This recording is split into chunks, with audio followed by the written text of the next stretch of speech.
Hello and welcome to another episode of the Uncommon Energy Podcast. On this week's episode, we'll be chatting about the card that broke the Pokemon TCG Live for a day and the subsequent problems that followed after the issue was discovered.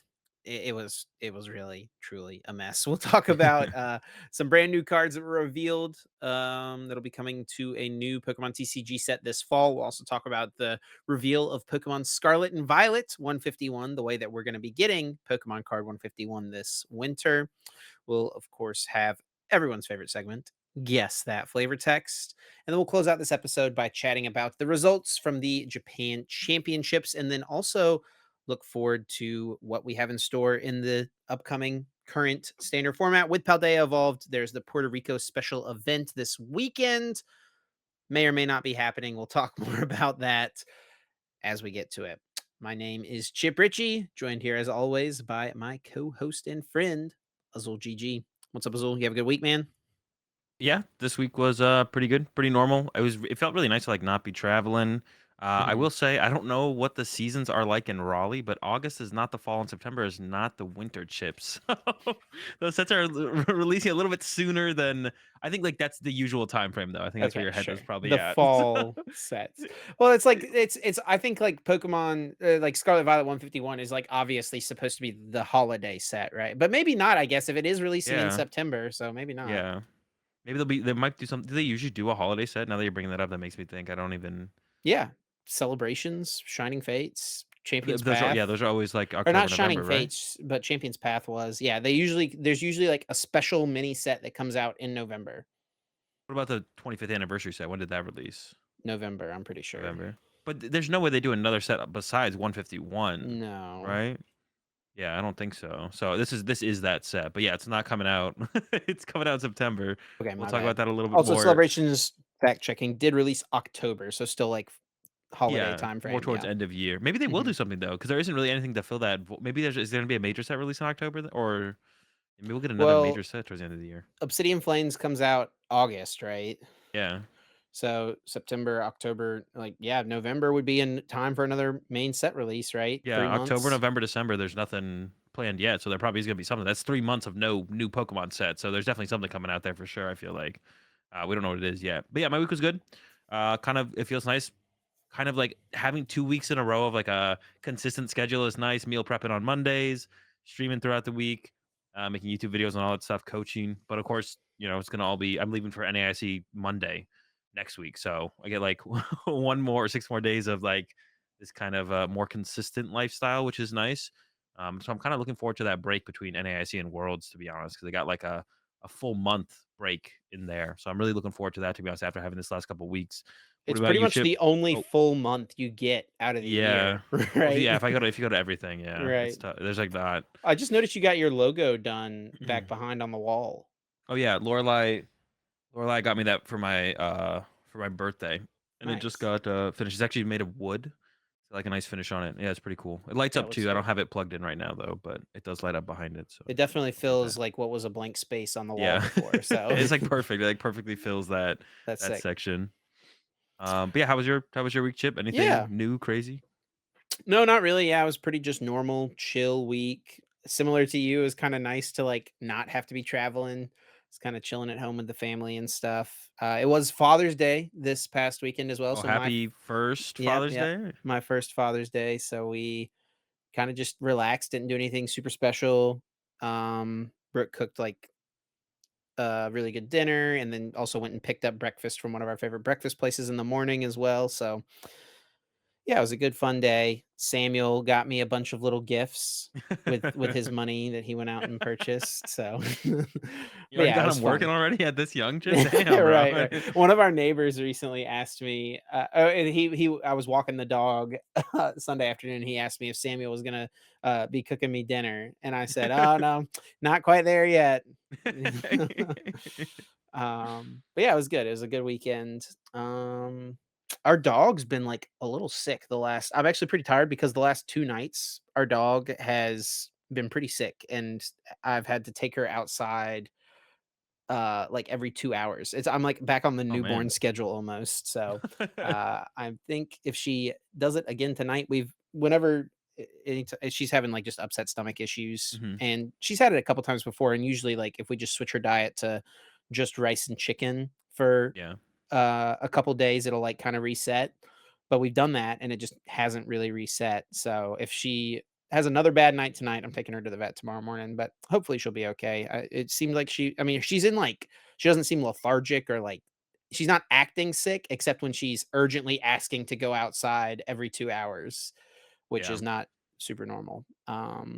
Everything. How old is Pepper? She is 6. She'll be 6 this fall. Yeah. Oh, so not even that old yet. Okay, Yeah. yeah.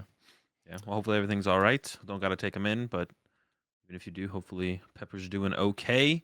But yeah, let's go ahead. Let's get into it. To start off with, we got some general announcements, and we'll probably make this like a regular segment of the podcast if there's anything to just kind of quickly throw out there. The Yeah, first thing sometimes is there's, like, something that comes out that, yeah, like, we just wanna talk about real quick, but we don't wanna commit a full segment to it, so we'll just do, like, a couple announcements at the start of episodes when it's necessary. yeah. So to start off with, for those of you who don't know, we do have the Patreon up and running. Um, Appreciate all the support from all of you as always, whether it just be listening to the podcast, giving us a like, leaving a comment, whatever. But if you want to support us any further, go check out the Patreon. There'll be a link for that in the description, of course. And then the second thing, which is probably a lot of you are going to be excited to hear if you didn't know about it, is that there will be, and I kind of thought this was going to happen. It was going to happen no matter what at any some point because some people just were gonna like retract their registrations, right? But there are more NAIC slots opening up for Masters, TCG, and VGC, which are the two biggest. Actually, I don't even know how many people there are in VGC, but I would assume they're pretty close to 1,000. Yeah, I think so, But yeah. yeah, more slots opening up for TCG and VGC. I've been kind of mentioning it to people who I've talked to who haven't quite got their slots yet, or even I mentioned on the podcast, not maybe not last week, but the week before that, like a fourth wave. This isn't quite. I wouldn't quite deem this a fourth wave, but potentially more slots would be potentially opening up, and that does look like, or that is what is happening here. I believe it's tomorrow, right? Yeah. So as you're Yeah. listening to this, So potentially, if you're listening to it's this right not as this goes tomorrow, out, it's today, whenever today. it's tomorrow for us, but it's Yeah, today for for if you're everyone listening else to this listening the to day the this. episode comes out. Yeah. So we don't know how many slots. The RK9 tweeted a very limited number of Masters, TCG, and VGC NAIC seats will be released Tuesday, June 20th. So that's today at 10 a.m. Pacific, 1 p.m. Eastern. It's understood that this likely will not meet demand. Yeah, probably not. However, all involved felt a limited chance was better than none. So I imagine this is like a mix of people who canceled their registration slash maybe they found a couple extra tables for venue space or venue space for tables. Yeah, probably like some reconfiguring of existing space or maybe moving some things out of the hall that were originally in the hall. Like usually at the ICs, they'll have some booths that are promotional things for like upcoming video game projects, right? Like I remember at NAIC, I think it was last year at NAIC, there was this big booth for like Scarlet and Violet because it was coming out of like you could get your picture taken with all the starters and stuff like that with like statues of the starters. So maybe some of that stuff's gotten rearranged. They found a way to get some more tables in the building. I promise purchasing tables is not the issue. It's just with the Yeah. space that they have reserved, it's the issue of Yeah, finding uh space for the tables. Plenty of tables. I'm yeah. sure the convention center has plenty of tables. Yeah, the only other thing I was like thinking, and I actually don't think they should do this, but I saw someone like mention why don't they just get rid of like the free play areas and all the stuff that is not competitive areas. But I don't think I actually think they should be adding more of that kind of stuff Yeah. to That make stuff's the still event really more. important. Yeah, they want the event, and the event should eventually grow more and more to where it's more of an event and less of just a competition, less of just a tournament and more of an event. So I think we don't want to be removing anything, and if anything, we would want to be adding more stuff while also hopefully creating more space for competitors, of course. I think inevitably though, things will get to the point where like if the game keeps growing at a similar pace to what it is, and maybe it'll slow down a little bit, but I mean if the game does keep growing, eventually theoretically you get to a point where you're gonna have to maybe take stuff that exists in the main room and move it to a different room. Like that's That would be probably unfortunate, but it yeah, would be, but like I mean, you think about like I think about like the World Series of Poker is happening right now in Vegas. And there's like they have two whole hotels that are hosting the thing, and it's like different tournaments are happening in different buildings and stuff like that. Now, obviously, like this is a drop in the bucket compared to what's going on over there in Vegas, right? But you get to a point eventually, and it's like if you rent out the whole convention center doesn't become just one big massive hall, right? It's multiple halls. So Yeah. you have to put things in different places, right? So maybe that's something they'll have to do at some point. But I do also personally enjoy the feel of just everything being in the same place, right? So if the people who are just casually sitting back playing, or there's the parents playing in the Poke Parent tournament, which is something they announced as a side event this year, which is pretty Yeah. cool.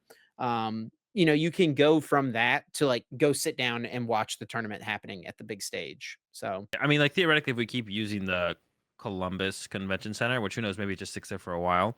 I mean, we're not even getting close to that thing's max capacity for yeah. sure. Like, cause I was there for Origins, and like Origins was the whole convention center, I think. But that like you could walk for a while in like the Yeah, it's main. not all in the same. Yeah.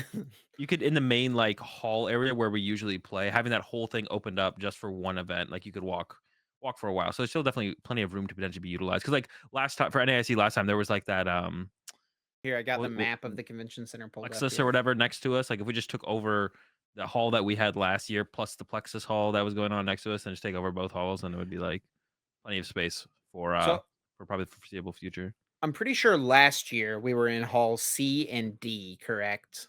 Mm-hmm. So like this long ways, but this year we're in hall A and B. So Okay. it's more square footage, so it's already gonna be bigger. But I mean, yeah, theoretically, Not by like a whole ton though. I mean, I what mean is it? it's a decent bit. It's like It's like 150 to 200, yeah. So it's like yeah. a third bigger. Okay, yeah. And it's like it was roomy. It was spacious at NAIC last year, which I think you shouldn't feel cramped. Like OTIC Yeah. was like it did not have like that same. It was just cramped. Like I don't know how else to say it. It was OTIC was so cramped. But it's nice to have that. It's nice to make it like not to have everything like clustered together, and there's plenty of room to like walk around and not feeling super cramped like the regionals. Although that probably won't get fixed for regionals, but that's kind of fine.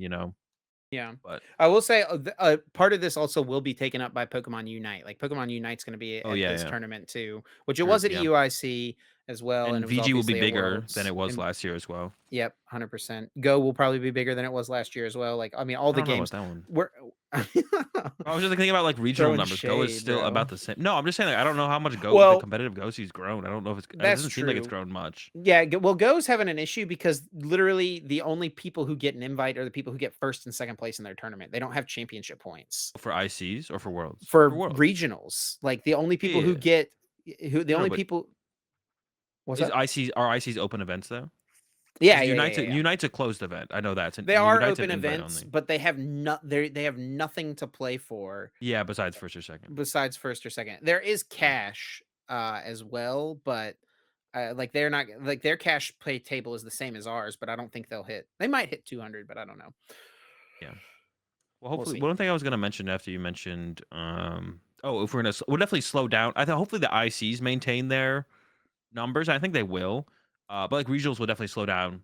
They'll plateau or or even maybe take a dip because we'll have locals theoretically back in full force next season, which is definitely a big reason a lot of these regionals are so big.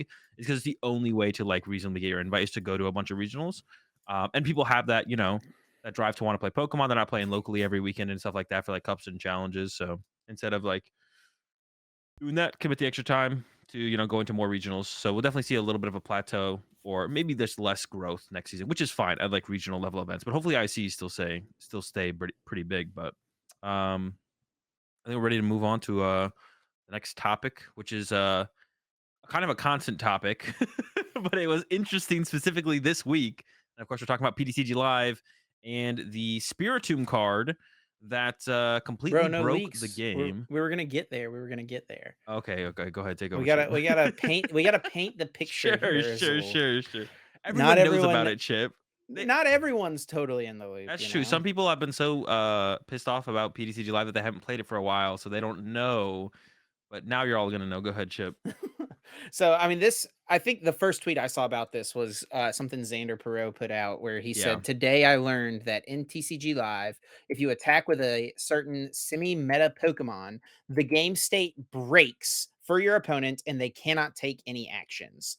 So Xander like found out about this probably just through natural testing, I would imagine, or yeah, practicing, like testing on the ladder, whatever it is. Must have been And in quite a pickle to have attacked with Spiritomb, though. To be the first person to attack with Spiritomb. yeah, yeah, yeah. Yeah. Hey, you never know, man. You start that thing, you got nothing better to do, turn one going second, right? Just get that guy Yeah. out of there, clear bench space.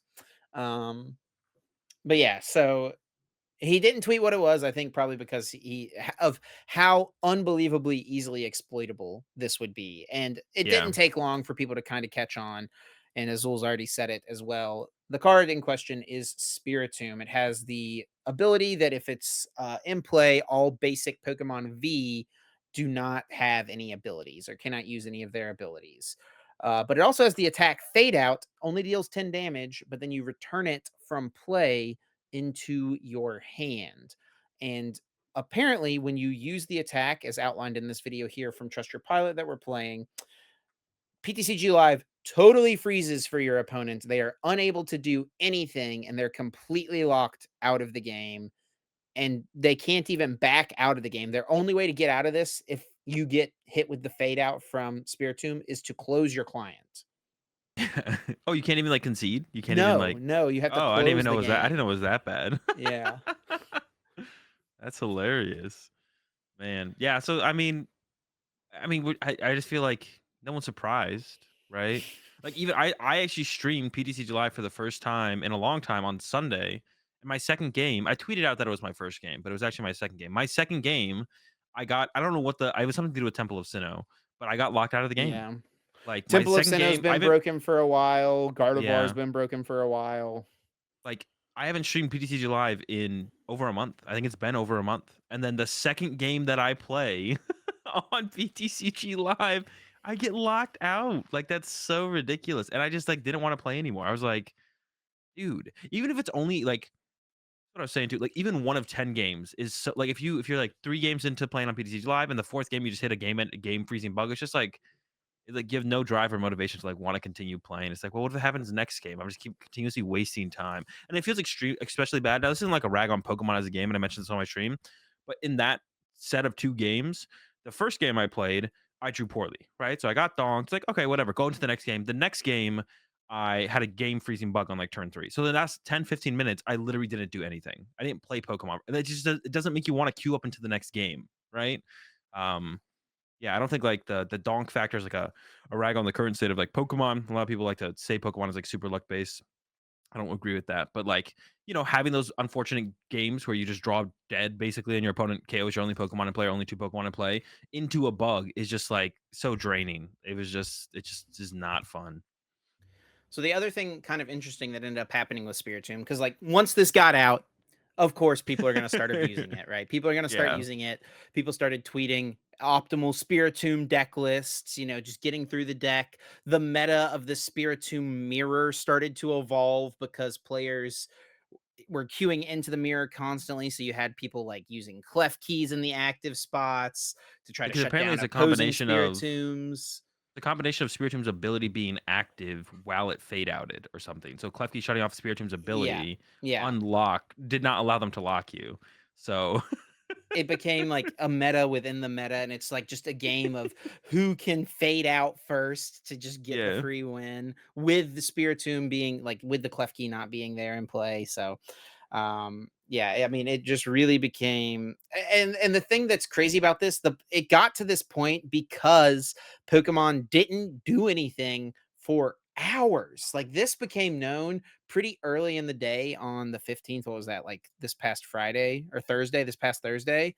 And uh it was in the game for like 7 or 8 hours before they finally banned the card. And they did eventually ban the card Yeah. while they're attempting to figure out what's wrong, right? Attempting to fix it. It did eventually get banned, was no longer legal for play. You got a notification when you logged into the game.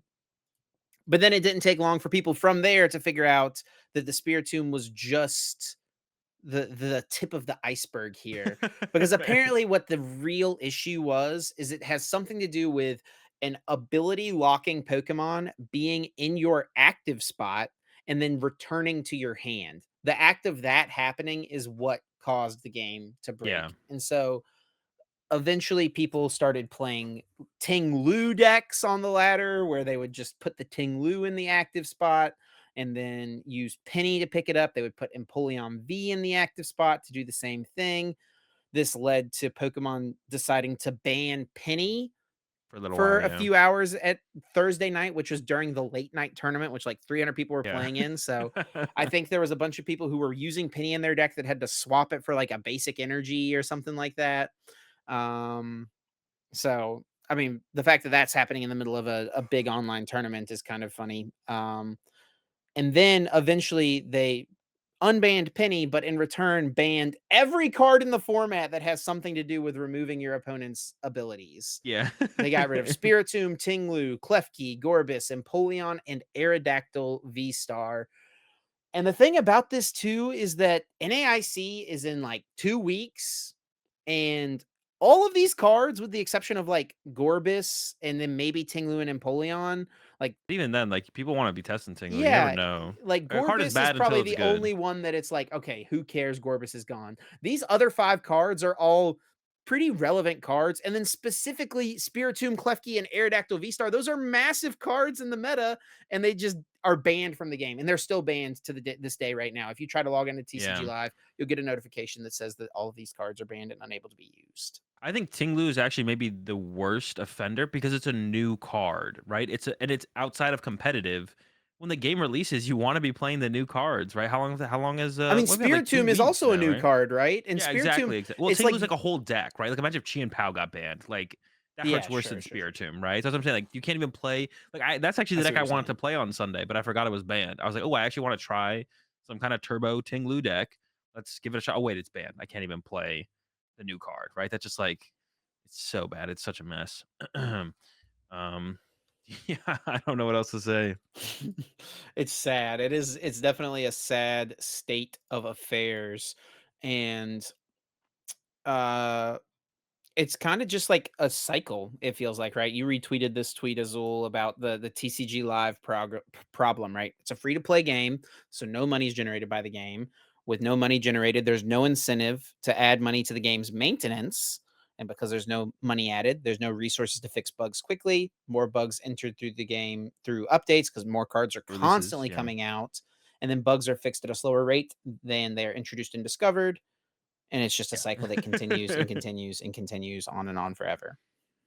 Yeah, and, like, that's, like, specifically a big fear, because new sets are coming out not that far away, right? We have these problems right now, but, Obsidian Flames comes out on August 11th, which you could talk about that actually right now a little bit. So, um, was it Ruler of the Black Flame comes out on July 21st? 27th? 27th? July 28th? July That's the 28th. Japanese set. Yeah. Ruler of the Black Flame comes out on July 28th. And I think it is just a one set. You know how Japan usually has like the two sets? Well, that's like not really that big of a deal, to be honest. Um, comes out on July 28th. And then only 2 weeks later, our set that contains cards from Ruler of the Black Flame on August 11th comes out. That's actually interesting. So we could talk about that first. A 2 week difference between us and Japan. Do you think this is going to become, well, we're hoping it becomes the norm, right? So that's really cool, right? But then we Yeah. also have Pokemon Card 151 that is out currently in Japan, In Japan, yeah. and we're not getting it until September. Yeah. So the Japanese Right? players are currently playing with the cards. They're legal over there to be playing with in all their local tournaments or whatever. I don't know that much about the local Japanese circuit and stuff like that. I think that the Japan Championships is maybe the end for them before Worlds, but um Pokemon card 151 is legal over there. And then when it comes time for Worlds, those cards are not going to be legal. They're not going to be able to play with them. And then that's also true for the cards from Ruler of the Black Flame, because that set will also be out and also be legal in Japan for Worlds, but it won't be legal because it has not come out in America yet. It has not come out from TPCI Yeah. in the western part of the world. So that's So, not anything new, but it did feel like we are getting on track to the point where we're going into Worlds. Us and Japan would be on the same and it's two format. massive sets that we don't have. Yeah. To the 151 thing is weird for sure, right? That one feels weird. Like we're getting it out of order of Japan, which it felt like we were going to be getting on in line and on track with the similar releases as to Japan, but now we're just like way off, right? Because we're not getting 151 now. Hopefully, but then this Ruler of the Black Flame. slash Obsidian Flames, which is our set, lining up so close together does give me some hope that we're still headed on the right direction, right? Sure. We're obviously not like, and even like going into this year with us matching them, and as far as rotation goes, right? Not at the exact same time, but in the same blocks, right? We played the exact same format as Japan every every step of the way, not on the same time frames, but every step of the way up until this point where they're going to get 151 and we're going to get Obsidian Flames before our 151, right? So that's like the only Yeah. break so far this year. So it does feel like we're in the right track. Maybe this 151 slash Obsidian Flames set release schedule, they just had to like mix it up that way, right? So hopefully leading into the next major set release after Rule of the Black Flame, after Obsidian Flames, hopefully, once again, it's only like 2 weeks difference. That'd be sick. But uh, this does cause potentially big problems for PTCG Live because Obsidian Flames is not that far away. First of all, right? Obsidian Flames is not that far away. We're like less than 2 months, right? A month and a week out or something. And then only what 3 weeks after Obsidian Flames comes out, the Pokemon Scarlet and Violet 151 comes out, right? So Yeah. that's a lot of new cards coming out in a very short time span, and we've already seen how hard it is for them to handle. Like Guardy's still not fixed, and that was the Scarlet and Violet, and that came out 3 months ago. It's past the set after Scarlet and Violet, and Guardy still hasn't been fixed. Temple We of have these Sinnoh new still doesn't problems. work. What was that? Temple of Sinnoh doesn't Yeah, work. Temple of Sinnoh doesn't Baxcalibur work. breaks the game sometimes too. Like, Okay, yeah, yeah. There's new bugs. They haven't fixed the Scarlet and Violet bugs. We got new bugs in Paldea Evolved, and then we have two big sets. Well, one really big set with the Obsidian Flames, and then one reasonably big set with a lot of decent cards with interesting interactions. A lot of the cards are interesting, right? From the 151 set, and they're coming in like 3 months, 3 months separate. And yeah, actually, there's a pilot tweet about it. only 42 days separate the addition of 350 unique cards to the game. It's just going to be a train wreck. By the end of this year, Azul, like, are we going to be looking at a 20 card ban list of things that are just broken and unplayable on TCG Live? Maybe. Oh wait, okay. Okay. I thought trust the when I initially read Trust Your Pilot tweet, I thought they were talking about from the day from when they put out that tweet. They have more time than that. Um, No, it's between the amount of time between the two sets. yeah, but that's not going to be 350 plus unique cards because Obsidian Flames will be out. When I read Pilot's tweet initially, I thought they were talking about from today until 151 releases. That's the actual time frame, which Oh, is like sure, sure. plus a month and a half or a month and a week. So yeah, that's like that threw me off a little bit. But yeah, But theoretically, that if tweet they're actually makes working no on sense. Obsidian Yeah. Flames up until it comes out, then they only have 42 days to work on Pokemon Card I 151, mean, they're probably right? working on both of them right now. They're like they've got to be. They have to be. There's But no then way who's they're not working on working the on Obsidian broken Flames. game that sits in front of us, you know? I have no. They better ask Puka to get in there, bro. They need some help, bro. Get anyone in here. Yeah, I don't know. Hopefully they have someone. Hopefully they're hiring more people. I don't know, but they got a lot to work on. Two pretty decent sized sets. I mean, two big sets, right? Yeah, Two 190 and basically, 160. yeah, two basically. Well, one major set release in Obsidian Flames, and 151 is not far from a major set release in terms of numbers. But I think actually 151 has more unique cards on average than a major set release with all the abilities. Yeah, basically all the abilities. There's a ton of abilities in There's a 151. I lot think. less like just vanilla Pokemon, it feels Yeah, like. yeah. Yeah. In 151, it's basically on par, if not above average, of a major set release in terms of like unique effects and stuff like that. So I'm just it feels hopeless, to be honest. With this on the horizon, it just feels PTCG Live feels hopeless. Yeah, can you imagine what's gonna happen with Alakazam, a Pokemon that can attack from the bench? Like, Yeah. there's just no shot that it's not gonna go well. I But remember listening, I think I talked about this on the podcast in the past, but I remember listening to Brent Halliburton talk about this on his podcast, Trashalanch, a while ago, in regards to PTCGO, right? And he thinks back to when like the people who are making these games, PTCGO in the past and then PTCG Live now, the people who are making these games are not making the cards, right? yeah, Which is different from games like Hearthstone or Runeterra, like all these like Marvel digital Snap. games that Yeah. exist, Marvel Snap, right? Like the people who are making the game are also designing and making the cards, or they're at least like collaborating together, right? It might be two Yeah. separate teams within the same company. But that's just not the case here, right? Creatures Inc. in Japan creates the Pokemon cards, and then they just get shown to the people who are making TCG Live, and they have to tell them, "Yep, here you go. These are the cards. Make them work." So whenever you've coded a game in a specific way, and then now they come with something to you that's like this Pokemon can attack from the bench. The example that Brent Halliburton gave when he was talking about this was Skyfield back when that came out in Roaring Skies. Like the way that your game is hard coded for 5 years is that there can only ever be 5 Pokemon on someone's bench. Sometimes there will be something that makes them have less, but there can only be maximum of 5. And then now there's this super meta relevant stadium card that comes out that says now you can have 8 Pokemon on your bench, and they're like, we have to go fix 5 years worth of coding and stuff that's gone down. Um, I think the problem there is like if you just have a better baseline, right? If you have something better to work with from the beginning, um, Yeah, I could see that.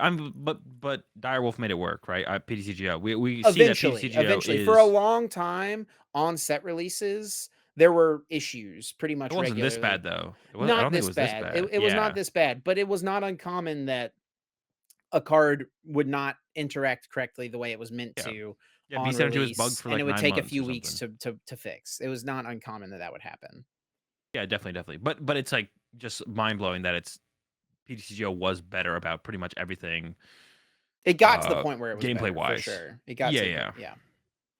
There yeah. was a Well, long time where PTCGO, like the complaints that we're having right now, back in like 2017, 2018, like we were having these same complaints about I TCGO. don't know about 2017, 2018. It was definitely. I don't think we're having this level Probably of not to this complaints. level. Probably not to Yeah, this it level. wasn't to But this level. like Not that I remember, anyways. I remember being able to just like play games on PTCGO. I don't well, know. I think definitely the last like from like 2019, 2020 onward, like pretty much the big one that we talk about a lot is the beast energy thing that was broken Yeah, on PTCGO for years, like or 9 not months. years, but it was broken for like almost a year, right? You said nine Yeah. months, Hmm. um, where the damage calculation did not work correctly. It finally got fixed, but since then, like pretty much from 2019 onward, I don't remember there being anything like disgustingly game breaking that wasn't Yeah. addressed and fixed right away. Yeah. But even like throughout that period of the Beast Energy time, like which was almost a year, nothing else was like that bad throughout that time either. It was just Beast Energy. Mhm. There's also like one problem with like Gliscopod for a little while as well, but that got fixed sooner.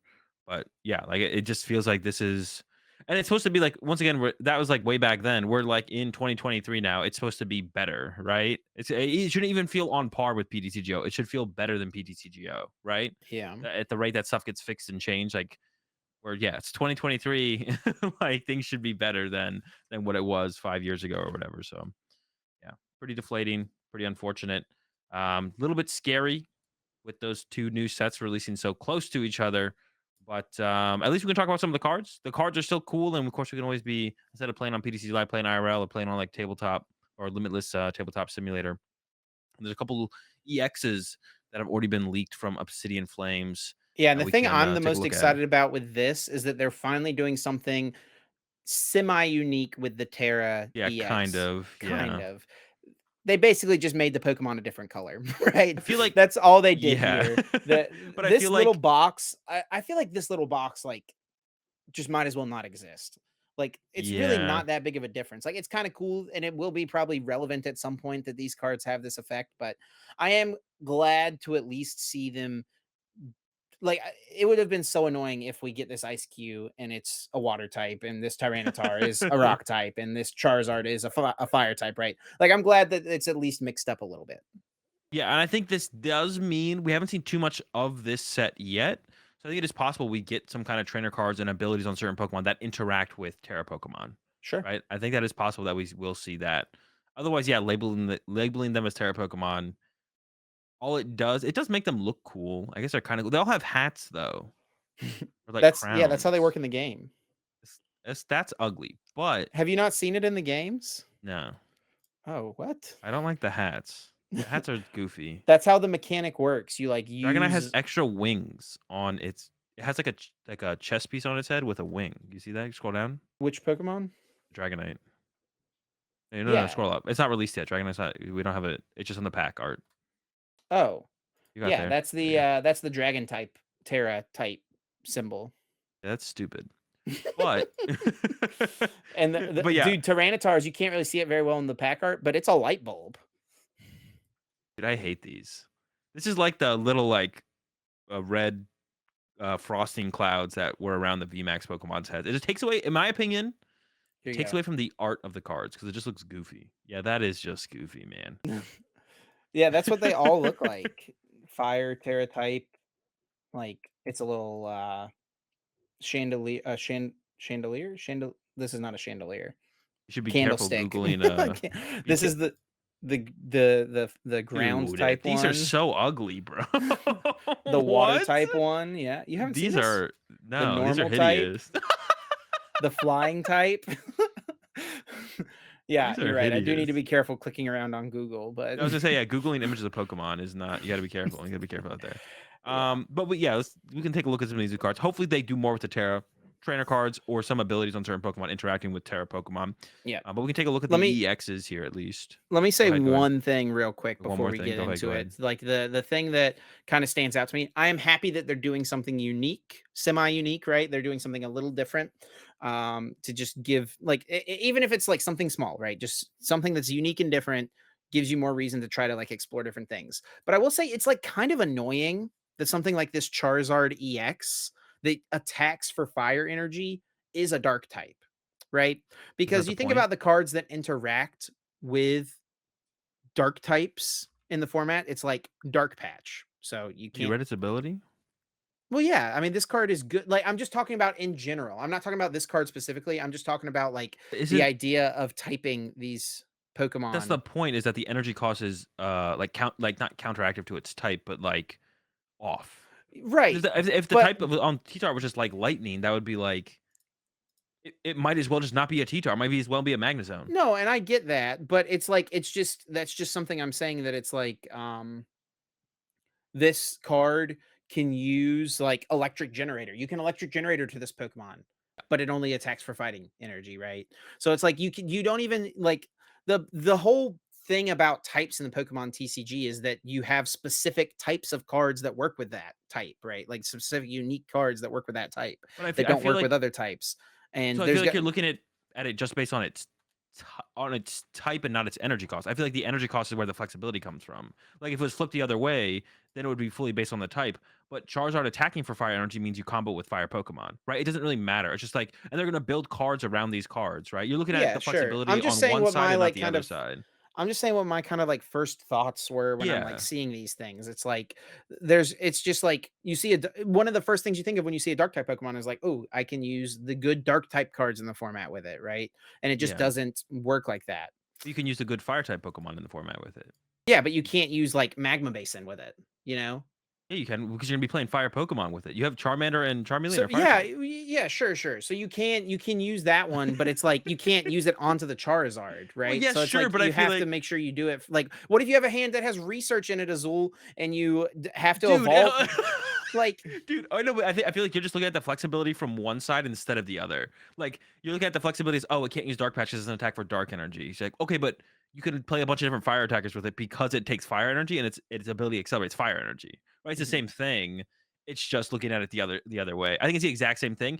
And they're gonna purposely have probably made cards around these cards coming out, and there will be cards in this set and in the future that work around these cards and their specific energy types. So whether it's fighting or lightning, they would make those same cards that work around these cards, right? The big ones at least, right? mhm. So it doesn't really matter what the actual energy cost is at the end of the day. As long as the cards are fun, cool, and interesting, that's like all that truly matters. That should be the only thing that truly matters for us as players. I actually like the kind of I like the way the cards look with the other energy types on it, though. Like if it was just a lightning energy, like it looks cooler to have it It be a is just fighting energy and a unique, water right? energy. Yeah, Yeah. yeah, yeah.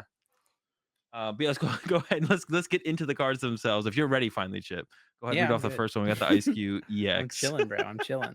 No, go ahead. So it's a basic Pokemon. It is a fire type that attacks for water energies, and it has the same Terra effect as all the other Terra Pokemon. And for 3 waters, Scalding Block, 160 damage, discard an energy from this Pokemon. The defending Pokemon can't attack during your opponent's next turn. So this is the type of effect that could be good in the right meta where there's like a specific deck that you're trying to counter and beat. that maybe doesn't play like a lot of switching cards and you're just trying to buy a turn, right? But Yeah. that's a pretty niche subset for this card to fit in, right?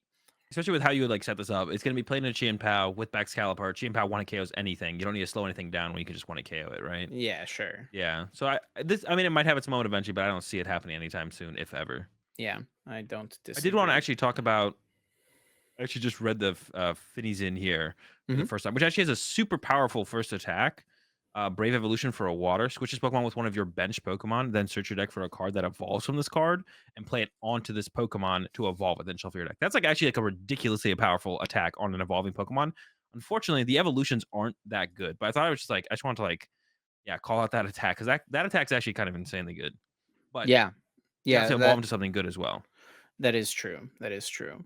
And it does evolve into the Palafin, which is going to be one of the pre-release promos. Just has Jet Punch for a water, 30 damage, 30 to one of the bench, and then Justice Kick 210. If this Pokemon didn't move from the bench to the active spot during this turn, this attack does nothing. So it does like combo with that attack. And Yeah. 210 is a lot for a one prize Pokemon, but it's a stage one. It requires 2 energy. This guy's probably going to be pretty good in GLC, but in the standard format, I don't really see it. Oh man, dude, I skipped over another one of these really powerful cards. But yeah, let's talk about the first big one of Yeah, I the was gonna say, didn't set. you do like a video on your channel, like reviewing Yeah. these cards, and you were over there I skipping skipped over cards? the I skipped over the Finn Pokemon. I mean, at the end of the day, it's not that good because the evolution's not that good. But maybe if we get another Palafin sometime in the future. But yeah, I've looked at the T-Jar before. Of course, it has the Terra. What do you call it? What would you call that? An attribute? Like the it's not an I guess ability so. because we have things called abilities, so you can't call it an ability. I So it has think to be it an is like attribute, an right? attribute. Yeah. So you call it. But yeah, for I mean, one they're just fighting called. energy. It's just Oh, go ahead. called. It just is. It doesn't. It's not called something. It just is a Terra Pokemon EX, Yeah. Yeah, and and all the all Terra Terra Pokemon Pokemon have EX have this the thing. Terra effect. Yeah. Yeah. Okay. So we got the Mountain Crumble 120. Discard the top two cards of your deck, but one fighting for 120 is not bad, right? And then Toll Rampage 150 plus 100. If you have a Pokemon on your bench with any damage counters on them, you do 250 damage for two fighting, which also isn't bad. Cheryl plus the one fighting seems like a cool combo. But the big thing with all these EXs that I always like bring up when I read them, it's got 340 HP. Like it's tanky. It's pretty big. I mean, it's kind of similar to Magnezone EX, right? Like it's got a 1 energy attack that does a decent amount of damage, and it's got a 2 energy attack that does a good bit more damage. It's got a lot of HP. You could combine it with Cheryl. We haven't seen anyone really take advantage of that just yet. So I don't know. Yeah, Tyranitar's cool though. yeah, I don't think it's gonna be it's not the big card from this. The big card is of course gonna be the Charizard. But before we get to the Charizard, dude, I completely skipped over the Cleffa as well when I did I only looked at the EXs when I've looked Really? at this set before, yeah. But the Cleffa actually now I don't think anytime soon. I think we're a rotation or two away from Cleffa maybe having its moment. The return of Cleffas, of course, for anyone that doesn't know, we've had some Eek Cleffas or some Cleffas with Eek attacks in the past that have been very similar and been very powerful as draw support Pokemon. So this Yeah, Cleffa 30 HP. Cleffa has a pretty solid history in the Pokemon Yeah. TCG. Like, it's got a pretty high rate of the card that of it being good. The Neo Genesis Cleffa was like one of the best cards in that format. Same for the Heart Gold Soul Silver Cleffa was a really good Solid, card. yeah. Even Nope. this Unbroken Bonds Nope. one was used in that Nope. Doll Stall deck, right? No. Oh wait, no, this one wasn't. Which one? There was another baby. Oh, Munchlax, right? Yeah, Munchlax. Munchlax. Munchlax was the one. Yeah, my bad. Um well, we've got a new Cleffa, 30 HP. Back to that 30 HP. Free retreat cost, which is what the one from Heart Gold Soul Silver had. I don't know if the other one had it. And then Grasping Draw, basically the exact same thing as Eek for 0 energy. Draw until you have 7 cards in your hand. You don't go to sleep. Still awake. You only got 30 HP, but drawing up to 7. I mean, this card is good. Like this is just really good. But I mean, Sableye exists, so I don't know how much people are going to want to be playing this, but this is definitely a good card. Yeah, definitely a solid card. It is different from the past Cleffas because those are shuffle in and draw. Yeah, it's true. So it is a bit different, but this can be better, honestly, right? Because you can play your hand down and then, draw back up. But in Some similar cards. ways, the other one can be better, right? Because your hand is like a little clunky and awkward that you don't have cards that you can play Yeah. down. And so Shuffle you Draw, I shuffle think, is in. definitely Shuffle Draw 6 is better than Draw up to 7, I think, for sure. Yeah. On Maybe it depends average. on the format a little bit, honestly, and like the cards that exist in the format. You have Ultra Ball, so Right. That'd be a big piece. But yeah, I'd say on average, yeah, shuffle drawing is probably going to be a little bit better. Mhm. I do have to say it is super weird to just be scrolling through the set reveal, and it's like all the fire type Pokemon are together, and we see a Charmander, Charmeleon, Yeah. and then we don't get to read Charizard until way down here. I had that And we've problem when I already was read looking through. Tyranitar, and then now we get to see Larvitar and Pupitar.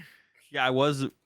It's funny that you say that because it was like the exact. Well, it's not the exact opposite, but it's kind of weird. When I was looking through the 151 official set list, I was like looking for the dark Pokemon because I was trying to find the Arbok to read it. And I scrolled down really fast down towards the bottom, found a dark Pokemon, and then I scrolled a little bit further. I was like, oh wait, they're in the order of their number, but their numbers Oh, aren't correlated to their type. So there's like just dark Pokemon throughout the whole set list. So you have to like go find them. It's not like it usually is in most major set releases. They're doing it by the 151 numbers. So that's kinda cool, though. um, I like that. yeah, I think that is like appropriate, right? Canon Yeah. appropriate or whatever you want to call it. But yeah, now we finally got to our Charizard. Which go ahead, Chip. Let them know what it does. Yep, stage 2 dark type Pokemon with the Infernal Control ability. When you play this card from your hand to evolve a Pokemon during your turn, you may search your deck for up to 3 basic fire energy cards and attach them to your Pokemon in any way that you like. Then shuffle your deck, and then its attack for 2 fire energy, burning darkness, not burning desire, burning darkness. This attack does 30, it does 180, and then this attack does 30 more damage for each prize card your opponent has taken. So it is a stage 2, but that ability is super, super powerful. Yeah, we've seen some abilities like this recently, to be honest, but they weren't combined with a 330 HP Pokemon that has a really good attack, right? Yeah. Like 180, just turn two if you're swinging with the Charizard, not bad. I But think after there's your opponent's taking a like four prize cards, you're swinging for 300 damage, right? So I it think can there's close like a out games. Kling Clang in the format that does something similar to Yeah, this. I think there is. Yeah, when you play this Pokemon from your hand to evolve one of your Pokemon, you may search your deck for 3 basic energy cards and attach them to your Pokemon in any way that you like. We've had Charizard this whole time and no one's been playing it. There's no way Charizard is good. But like you Only a said, one prizer too. it's got a lot of HP. Yeah, It has a 330. decent attack, and then there's the other Charizard EXs that are coming out that are pretty good as well, Yeah, there's right? some more Charizards as well. There's a lot to potentially work with the Charizard for sure. And that's the thing Um, that makes, like, the EX mechanic. I've talked about this before, like, the fact that you can play multiple pieces of, like, a stage 2 makes it work, right? Like, you don't wanna put a 444 Kling Clang in your deck or even, like, a 202 Kling Clang in your deck if all you're yeah, doing is, like, doing this one thing. But the fact that this can like, because you have to set up your Kling Clang pieces, and then you also have to set up your main attacking pieces. not But with it. this, you just get a bunch of Charmanders in play, evolve a couple to Charmeleon, you rare candy into one of these guys. All of a sudden, it's like it all kind of comes together, right? Yeah, definitely a lot more synergistic. And yeah, I think the Charizard's gonna be pretty good. And like I said, you can abuse any fire attacker in the game as well alongside it. So yeah, I think Charizard's great. Excited for it. The one thing I am a little scared of though, the Dark Charizard. Dude, the collectors are gonna be all over this thing. I hope they have like 4 different artworks of it for the collectors to worry about, so we can all us competitive players can get our base arts for cheap. Because I'm a little scared of that, to be honest. It's like a playable Charizard, Yeah. a dark Charizard. Oof, I don't know.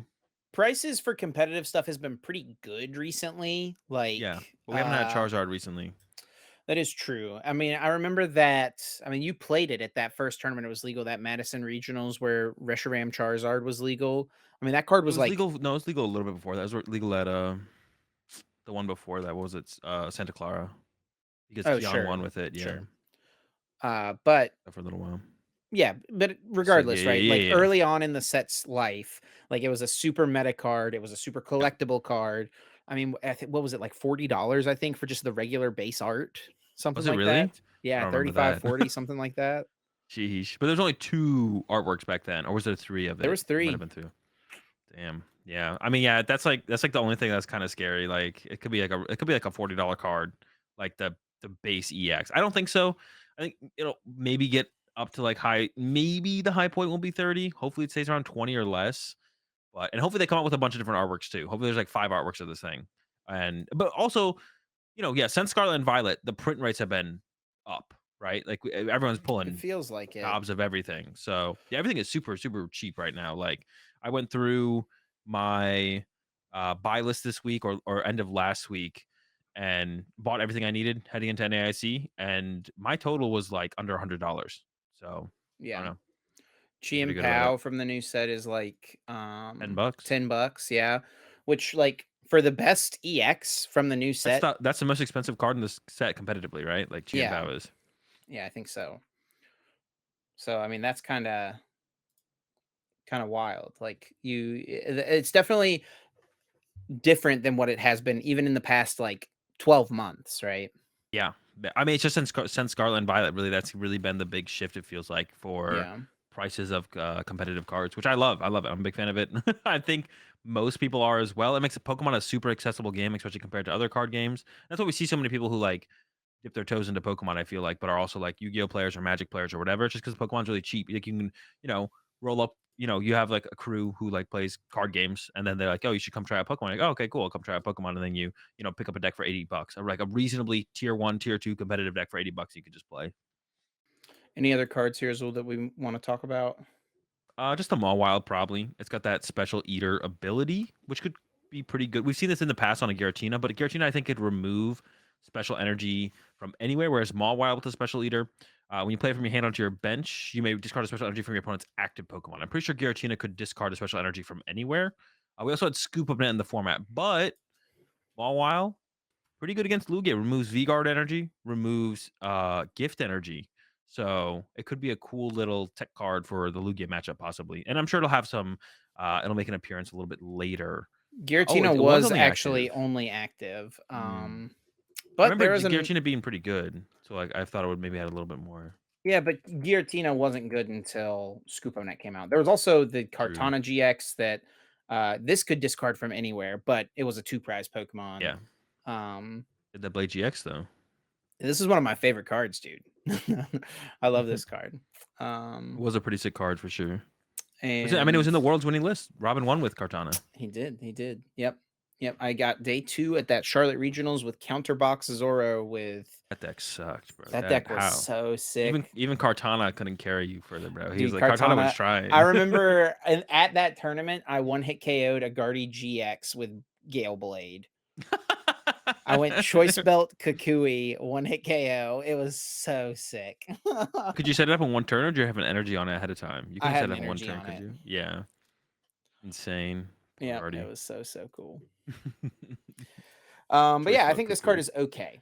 Will Yeah, probably be played at some point because it does have very solid uses, like you mentioned. But I just want to see like more cards like that, where it's like, okay, you can like it makes you stop and think about it for a little bit. Those are the cards that you want more of in sets, which I feel like a lot of the 151 cards did do for us. the Poppy is kind of interesting. This card move up to 2 energy from one of your Pokemon to another of your Pokemon. I don't know if there's anything in the format specifically right now that could utilize this, but there's been tons of abilities over the years that accelerate energy to itself, right? If there's a Pokemon that accelerates energy only to itself, but like could combo with something else, Poppy, this is just an interesting effect that we haven't seen before on a supporter. We saw it on Lucian's assignment back in like 2010, Oh, 2011. yeah, yeah, yeah, yeah, yeah. Yeah, which Pram actually played to a second place finish at Worlds. Yeah, Yep. it's definitely a very. I think Pram said that he would have cut it. I'm not 100% sure, but it's definitely, That yeah. is It's one of the right. ones that goes very situational card. It's just cool to have more like more cards like that in the format. Um, But hey, Pachirisu existed, and that was a really good card. what does that do? You know, Pachirisu, Oh, it's this the Oh wait, no. What am I thinking? Shaman. Shaman. Shaman, yeah. Oh Yeah. yeah, a lot of people played it. Well, it's because it's a Pokemon. That's so much different than a supporter. So much more access. Like, Yeah, sure. and you can use it aggressively alongside a supporter.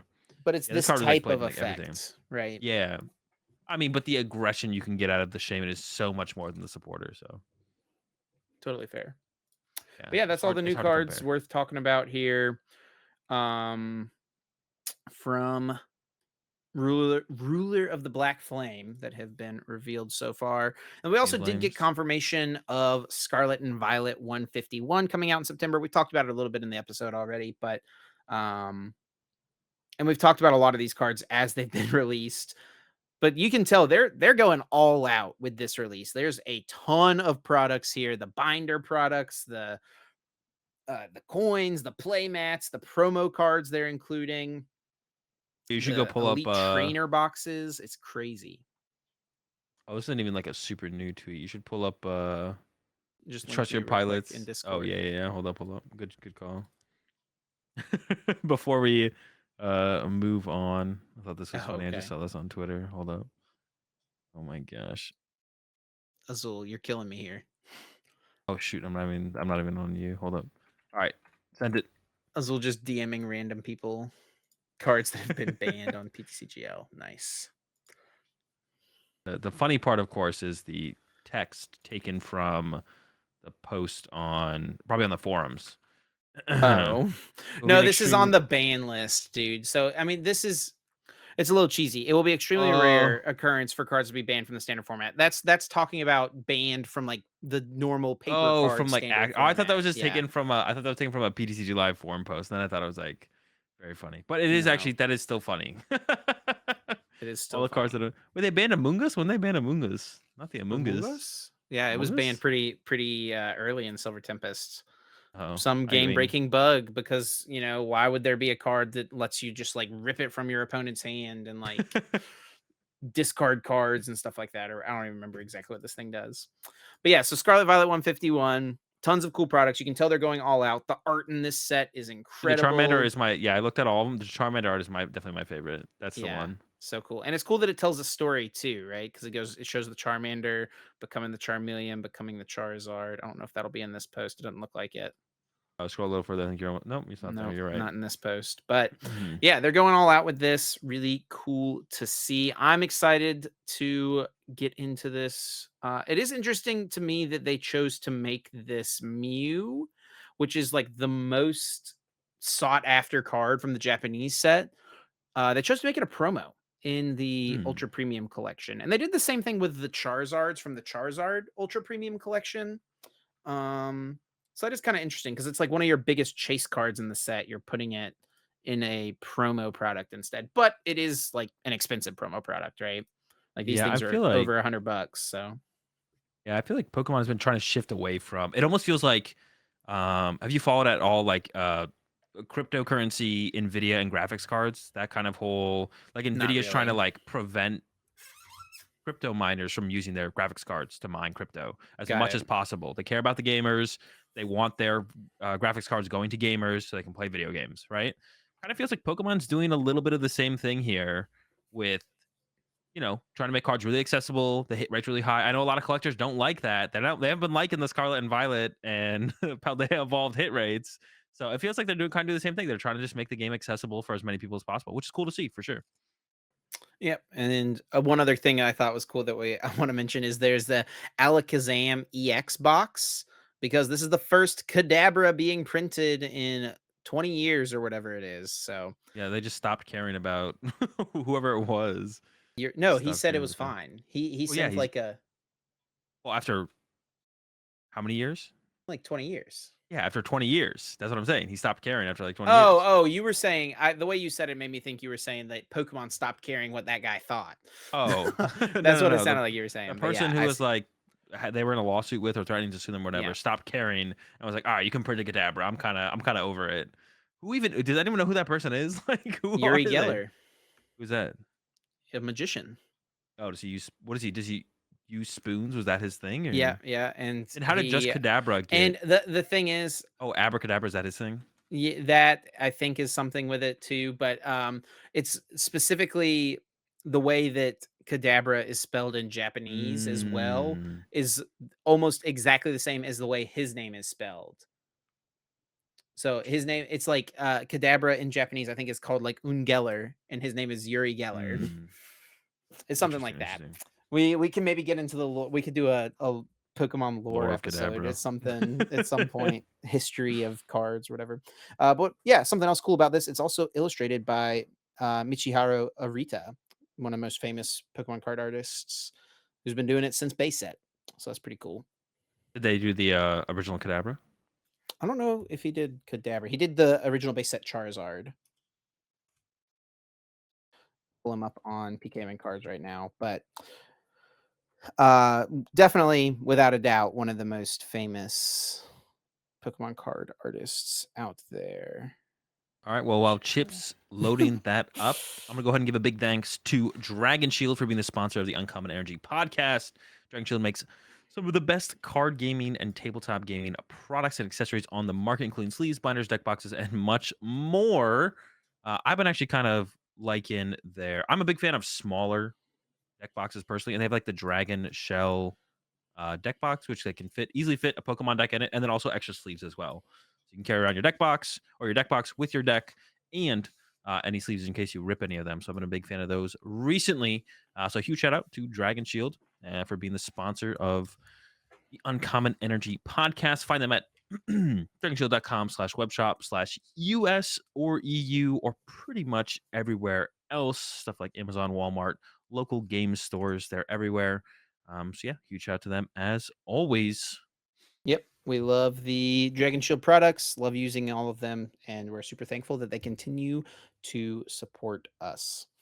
And with that being said, Azul, it is time for Guess That Flavor Text, the segment of the podcast where each week Azul or I will pick a card, read the flavor text, and then our co host has to guess what Pokemon that card belongs to. You do get 3 lifelines, what set the card is from, what stage the card is, and read an attack name. It is my turn to pick this week. I'm up 3 points on Azul, so he could pick up some ground here. What do you think, I need Azul? it. Are you ready? I'm ready to ship. Hit me with it. They propel themselves by expelling absorbed seawater from their bodies. Their favorite food is life energy. Oh man, that one's tough. Go ahead one more time. They propel themselves by expelling absorbed seawater from their bodies. Their favorite food is life energy. Favorite food being life energy really is throwing me off. It makes me think it's like some kind of like ghost type water Pokemon. So it's like a water Pokemon in the ocean. It absorbs water. It like shoots the water out of itself to propel itself forwards, to move around the ocean. It feeds on life energy, or it said its Their favorite food favorite food is life is life energy. energy. Man, I don't know. I'm kind of lost on this. I'm definitely gonna have to use one of the lifelines here. Let's start with what set the card is from. It is from Black and White Next Destinies. Black and white next Destinies. Okay, that's a long time ago. Man, I'm That's the Mewtwo EX still set. yeah. Man, Mewtwo. Oh, Mewtwo EX set. Yeah, I don't have really any rough. I'm thinking maybe like what is the Sharpedo? Maybe, probably not though. I don't think is living off life energy. We gotta go with some. What stage is the card? It is a stage 1. Stage one. Maybe it is Sharpedo, but I don't think Sharpedo is living off of life energy. Let's go with reading attack name. Let's keep going. Absorb life. So I'm assuming that's definitely not a Sharpedo attack. So it's stage one, absorb life, maybe something like Jellicent. I don't know. I don't think Jellicent was a Pokemon back in Black and White though. Um, man, I'm really stumped here on this one. The other ones that I can think of, some kind of like, I mean, I don't got anything on this one. Jellicent is, I think, what I have to go with here. But I don't think Jellicent is a Pokemon. Like, I don't think it's in that. It hasn't been. It's not a Pokemon yet, so it can't be Jellicent. Black and White era, Black and White next Destinies. Pokemon that absorbs its favorite food is absorbing the life force. One more time. Give it to me one more time. They propel themselves by expelling absorbed seawater from their bodies. Their favorite food is life energy. Again, maybe one of the Gastrodons because I think they would be actual Pokemon, but I don't think their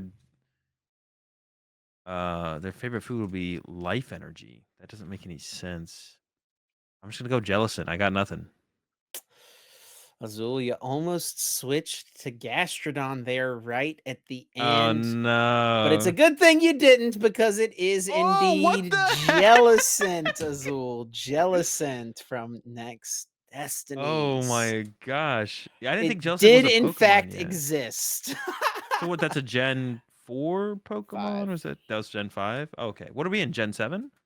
We Gen are in 8? we are we are in Gen 9. Oh man. We're really up there in the gens. Yes. But yeah, there you Oh, go. It is Jellicent. This is one that some video game people, I bet a lot of people in the comments got 4 points this week, to be honest. yeah.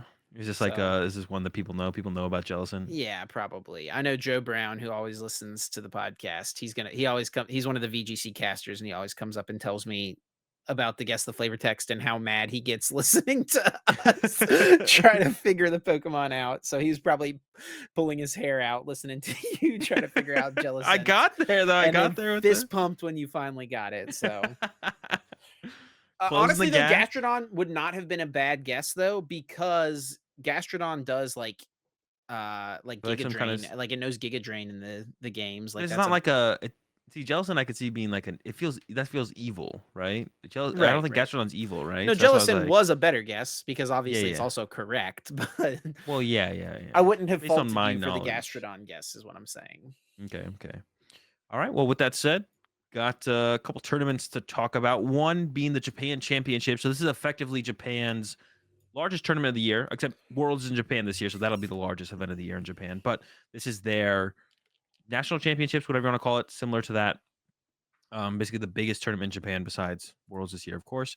And we talked about it last week that we were going to wait to see some more results. But we still don't have that much of the top 16 here filled out.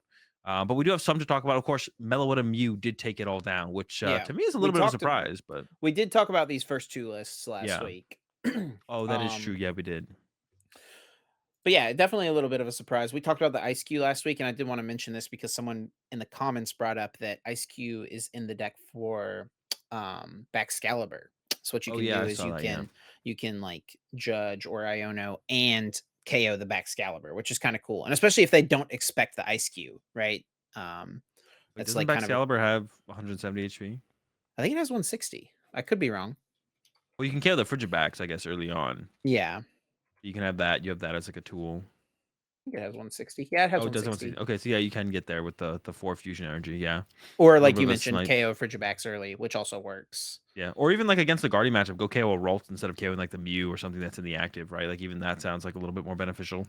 And we have seen a lot of the online lists have actually been including this Ice Cube. I mean, it feels like it might be something that people are playing moving forward here. Yeah, I mean, I think Mew does need more like to deal with. You can also snipe the Spiritomb, of course, which was our kind of go to reason as to why you'd play it. Hmm. Um, yeah, it feels like moving. I mean, you just need more tools in Mew, right? They got people got Drapion, people got Spiritomb. Having an extra tool of your own sounds like it is probably pretty worth it. You can even do stuff like snipe an Archeops too, right? Like that's something that could be cool. Of course, you're getting 1 KO by a dark Pokemon. You probably don't have the time to snipe an Archeops, but if that's not happening, you might have the time to go around them for sure. So yeah, I think Mew is still gonna be. I'm not sold. Still not sold on Mew being like a tier 1 deck or anything like that. Tier 2, maybe even tier 3, to be honest, is where I'm kind of at with Mew still right now. But I think it is definitely still going to be a pretty heavily played deck, moving forward. Well, it did also get third place in the tournament, so Yeah, and this was there's that. this was a very interesting list. Yeah, It they've got their did own not have, Drapion in here. They've got the yeah, Luxray and the Reversal Energy. only one fusion energy is probably the Yeah. biggest thing to take away here. They don't have a great way to deal with Spiritomb. If they get Spiritombed, they're kind of in trouble. That's what we did see. I did VOD review their match against Gardevoir, and that's kind of what happened. The Gardevoir player did going second both games, open Spiritomb both games, which means the Mew player never got that like first initial turn to try and set up and dig for having a better follow up. They kind of just like that kind of fell apart as soon as the Spiritomb got flipped over turn 1. But Yeah, that's probably just a little um, unlucky there. Like I feel like if you get one turn, worst case scenario, you can like attack on turn 2. Even if you're not yeah, digging in like bossing what you want to or power tablet reaching for a one-hit knockout on a Zacian, like you're at least able to do something and you get yourself a turn to try to find the fusion strike energy. And you can obviously find the fusion strike energy with, well, I was gonna say Cremomatic, but that's not in this list. I forget Cremomatic's like an $80 card over in Japan because it's a tournament it's a promo. promo, yeah. Yeah. Oh yeah, they Uh, just have no cram. They didn't even realize that. yeah, 4 feather yeah. ball instead. And Man, budget yeah. Mew over here. Man, I mean, thankfully we don't have those kind of situations come up. Although there was 4 cram in the first place list, we don't have those situations come up at all over here. Like those cards are always like pretty easily accessible. We don't have any Yeah, weird tournament Champions promos. Festival or anything like that.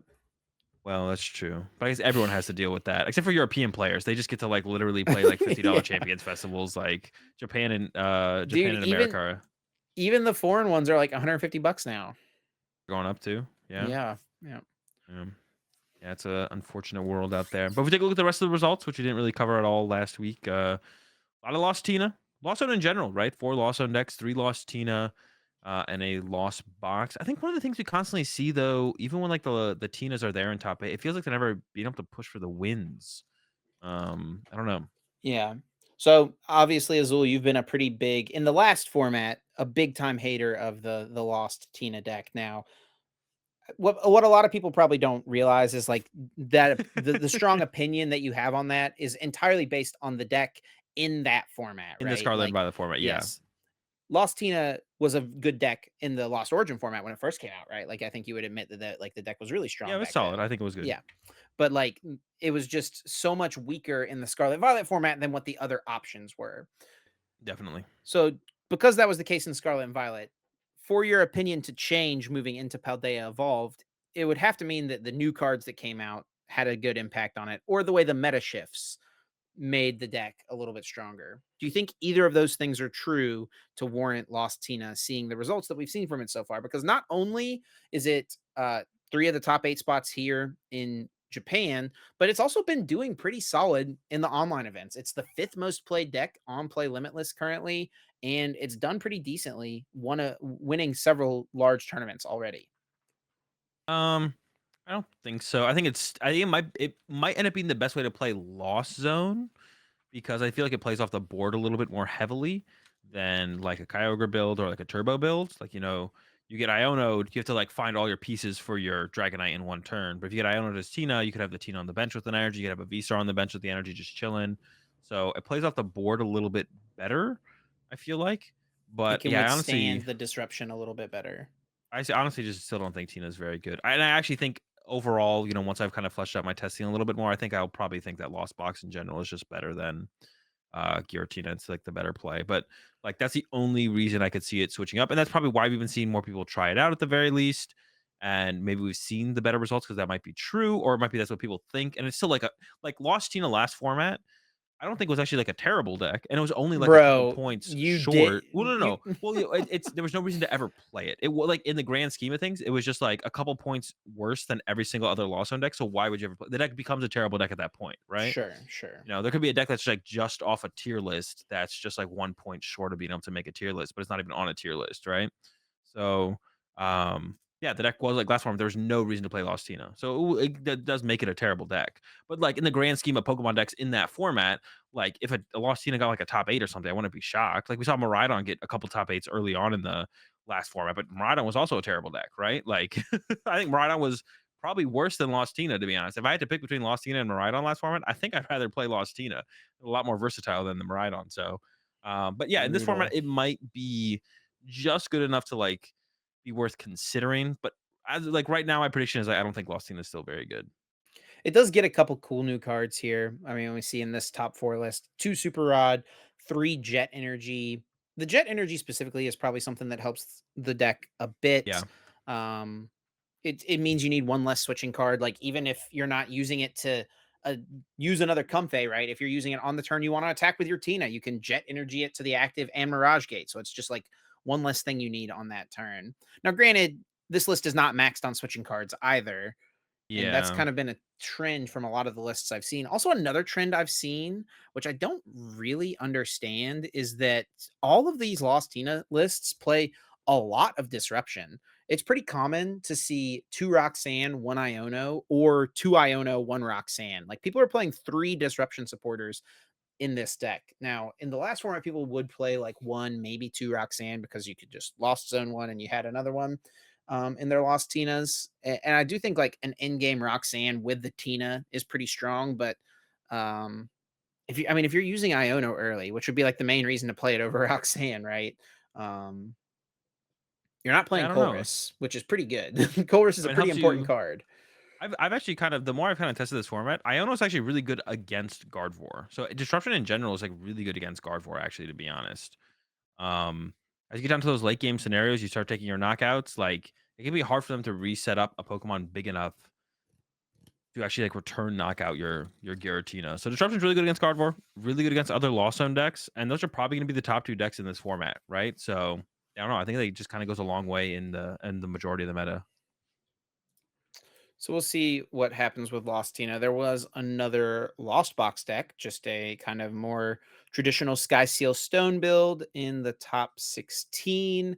Similar to like what you did when OCIC with, obviously, like a lot of different cards here with like the Jet Energy and stuff like that. The Artisan as well. What are your thoughts on Artisan in the Lost Box decks in general?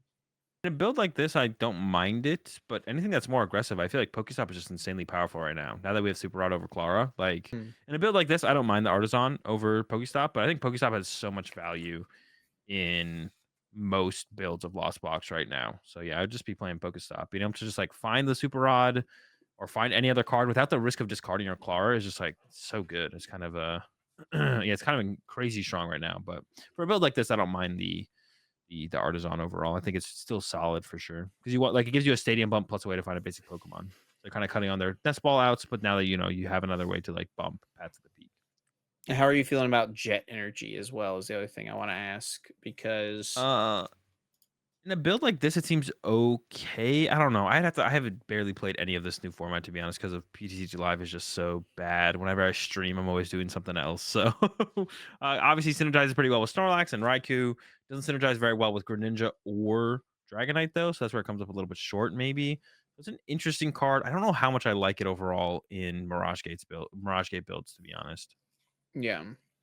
Yeah, I mean, there's been some lists we've already seen doing well in online events. Like there was this who played it. Jeremy Gibson won a late night 15-2 final record with this Kyogre build Pokestops. with the triple Sableye, triple stop, double super rod. Still had the Clara in here as well, just That's as kind an of cringe, additional but option.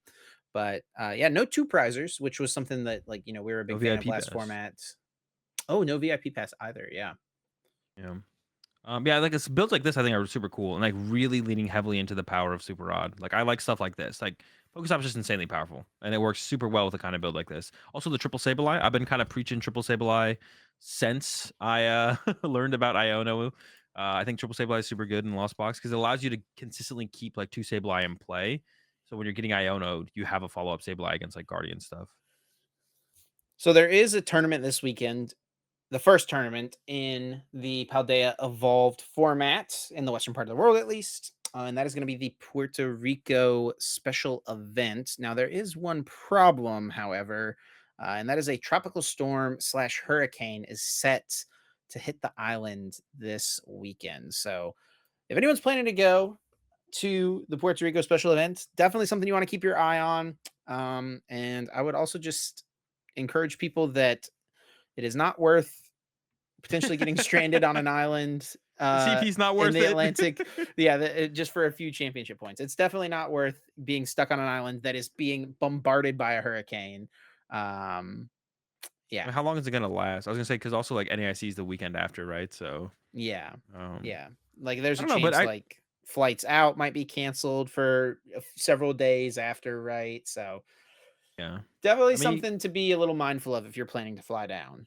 yeah, I don't, like in for me personally, if I had planned to go there, this would probably discourage me from wanting to go there. I would do a little bit more research myself to see what the actual potential for everything is. And now is this going into this weekend, right? It's going into this Yeah, weekend. 8 Yeah. a.m. So Friday. This is Puerto Rico right here. 8 a.m. yeah. Saturday. You can see it's like on top of the island pretty much.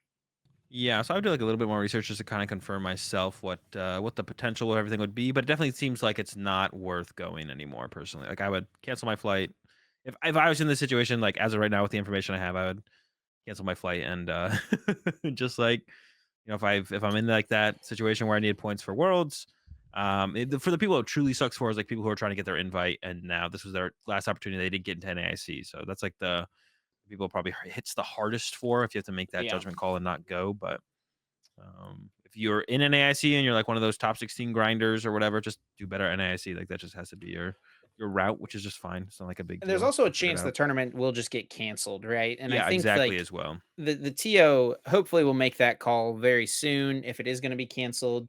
Obviously, the TO is going to be someone from Puerto Rico, so like they're the most familiar with what these hurricanes are like down there.